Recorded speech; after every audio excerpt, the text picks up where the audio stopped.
Guys, Kuwait সিটির এই টাওয়ারটা মানে কয়েকটা টাওয়ার আছে, বহু সুন্দর সুন্দর টাওয়ার। এই যে দেখছেন একটা টাওয়ার, বহু সুন্দর টাওয়ার।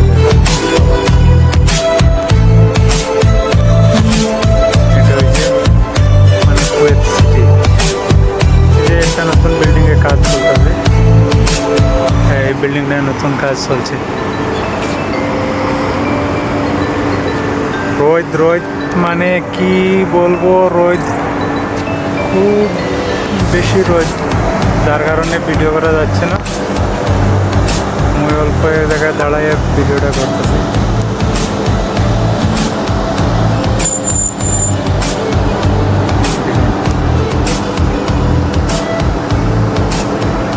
এই বিল্ডিংটার পাশেই দিকে অল্প দূরে দেখা যায় সমুদ্র, মানে সাগরটা আছে এইদিকে, এই টাওয়ারের পাশে।